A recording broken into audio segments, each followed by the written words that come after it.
Thanks for joining us in the Live in the SpaHive chat with Julie. I wanted to talk about today a topic that is very important. Do you set boundaries for work or during your work time? So I feel like it's really important that, as entrepreneurs, mostly women, but of course there are some men in the SpaHive, we overschedule ourselves and it's hard to say no to certain projects. We want to say yes. We're an industry of givers and helpers and healers. And so we always want to be a resource to our community. But if we don't set certain boundaries, oftentimes we are a benefit to our friends and colleagues, but a detriment to ourselves. So in the end, we really aren't a benefit at all. So I really want to talk about today something that I've talked a lot about with my clients, my friends, my family, and this is about boundaries. Do you have certain rules put into place to help you be more present in whatever you're doing?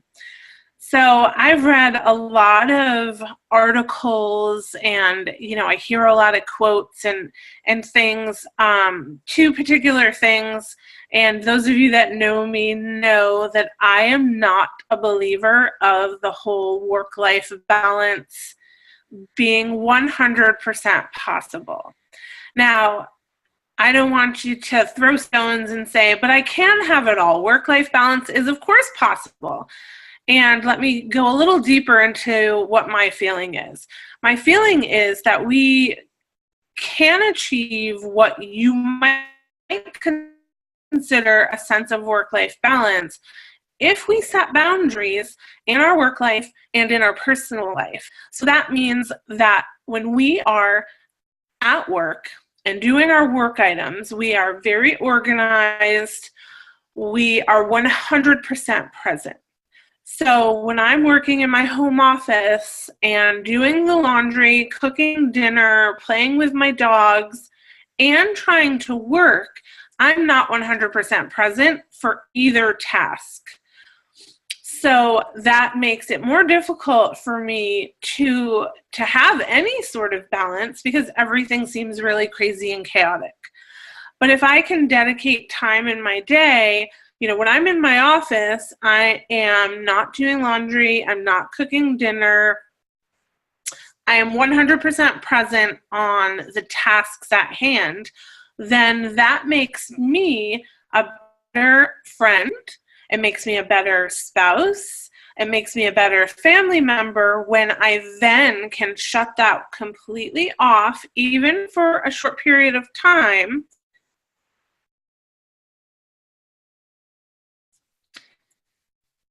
Am I still frozen? So if I can shut that off, even for a short period of time, then I can be completely present in whatever task that I'm doing. So that's kind of what I'm talking about when you hear me say, no, work-life balance is not achievable because, multitasking is way overrated and you can't get everything done if you're doing 10 things at one time. Trust me, I've done it. I know. So I'd love to know, do you have boundaries that you set? Some ideas that clients have mentioned to me is sticking to a 1 hour break for lunch. So setting the time every day, not skipping lunch, not eating at your desk, but being mindful and sticking to and setting aside that 1 hour a day where you can maybe go outside, take a walk, sit and have your meal, and be really present. Not squeezing in last minute appointments. I know we're all guilty of that, and I can sometimes be guilty of that as well. But what I will do is I try to limit phone calls. So I feel like I spend probably 75% of my time, on the phone sometimes. but I really try to limit phone calls on certain days of the week. So Monday is a big day that I do phone calls, and I could have 12 phone calls scheduled back to back, but that's my big phone call day, so that I know Tuesday I might be visiting clients, Wednesday I might be working on quiet, busy business work in front of my computer, and then Thursday I do a lot of phone calls again. So trying to squeeze in last minute appointments would throw my schedule out of whack. So sometimes it means saying, I'm sorry, I am not available to have this call for a week or 2 weeks. I mean, yesterday I had to send out a couple emails saying, I'm really sorry, my schedule's booked up almost for the next 3 weeks. And believe me, I feel guilty saying it, but you're not the best version of yourself if you're squeezing in these last minute things. Leaving your phone at your desk while you do your daily walkthroughs at the spa, using screen time limit function on your phone. Okay, that's scary. I don't know if you've used your screen time function on your phone. If you use the iPhone, I don't know anything about Android, but if you use an iPhone and you look and see that you've spent like 12 plus hours in your day with screen time. So it could be doing your social media posts, it could be texting, it could be phone calls, it could be your email. But looking at that is eye-opening. I encourage you to do it. And there is a way to limit your screen time. So it's great that if you set a time frame that your phone will gray out all your social media apps in the internet. Can you imagine? So I do try, this is something that I try to do when I'm driving. I have my phone show that I'm in driving mode so that I'm not tempted to read emails and text while I'm driving, because that is bad. But you can also, limit your phone time when you're doing productive work that you want to get done. So you're not hearing it beep, you're not seeing it light up, so that you can get some undevoted time. So those are some ideas that I've heard of recently, or ideas that I do myself. I like to put my phone kind of to bed at a certain time. I wished I was better at this, because those of you know me know that I have trouble not working 24/7, but we never, ever, ever, ever is anyone allowed to have their phone on during dinner. And if anyone at our dinner table, we eat dinner, there's 6 of us in my house, which includes my little granddaughter. We eat dinner every single night together. And if anyone is distracting at the dinner table, they get a look from every single other person, including my granddaughter, that says, no phone at the table. And so, you're really having quality time with the people that matter most.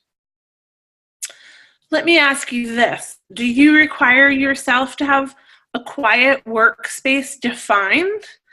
Do you set specific office hours when you're at the spa? So, when you're working at your spa, is it all hairy-carry and people are coming in and coming out and knocking on the door and the phone is ringing and you can't get any work done? I suggest, setting little increments of time throughout the day. So you have an hour here, an hour there, an hour in the afternoon dedicated to when you check your email. Don't check your email every single minute of every single hour.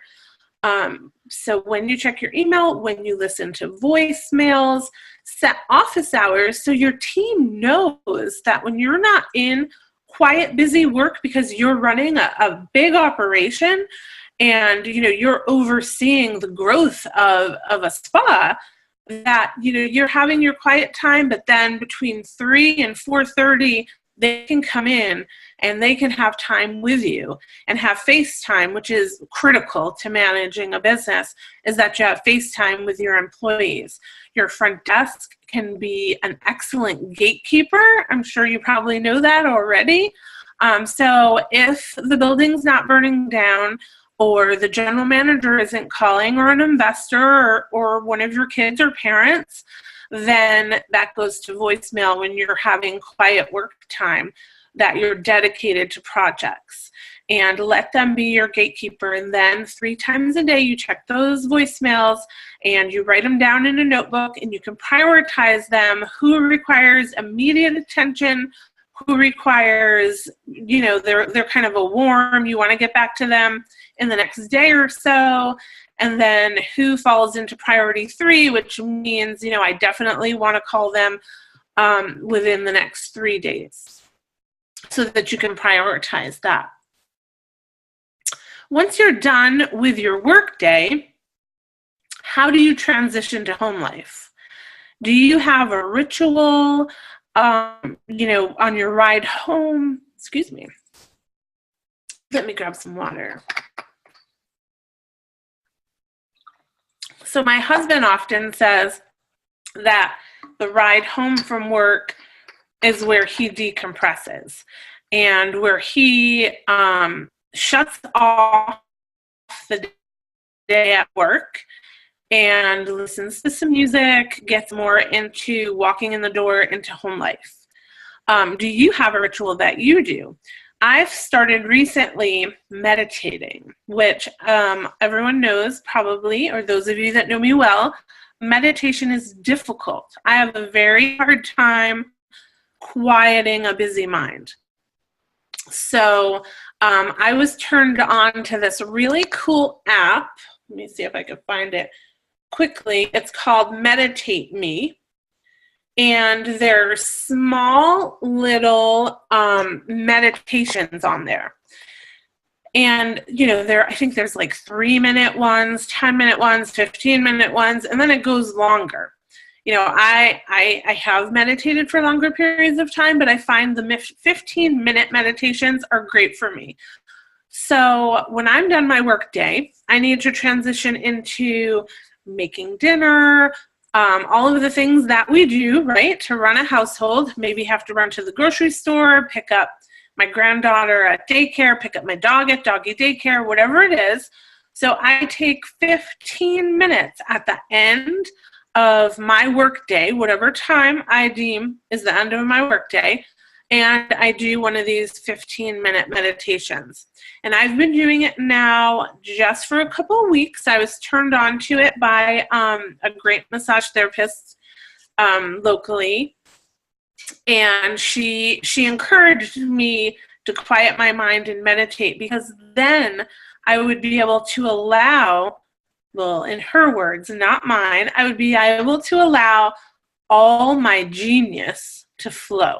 Now, those of us that have minds full of stuff can understand that if we can quiet our mind just a little bit, all the things that we need to flow will flow. So I'll let you know. Let's touch base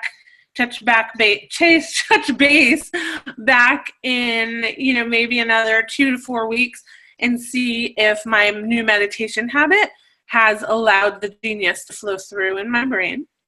And we were also just reading a really great article, and we're going to share this when we post a recap of this call. But it is from Fast Company. I love Fast Company. And it's talking about a third space. So what is a third space? They're defining it as a bridge between your work life and your personal life. So your third space doesn't have to be a physical area. It could be your drive home, your commute, a dog walk, your short trip to the gym. It's just a space where you think about, how will I show up when I walk through the next door? So I'd love for you to read this article, because I think as an industry, we are healers and givers, and we are growing and promoting wellness to the world. And sometimes we put wellness, secondary for ourselves.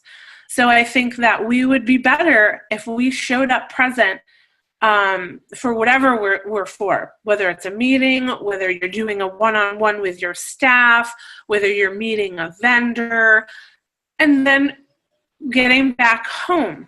You know, when you're home, trust me, your family gets a little sick of hearing all the sagas about the day at the spa.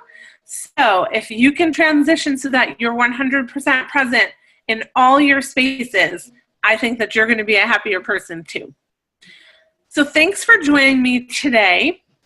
I'm excited because next week in our Live in the Hive, we're going to have Jenny and Barry from Lip Gloss and Aftershave live with us, and we're going to be talking to them about a recap of IECSC that happened in New York City this very past week, and they were the official social media. They did a social media takeover of the floor. And so they were on Instagram, Facebook, lives. They did great images and pictures.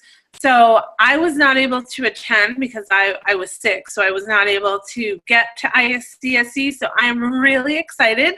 And I hope you're excited too to hear their feedback and roundup of IECSC New York. So enjoy your week, and I'll see you next week, same place, live in the Hive.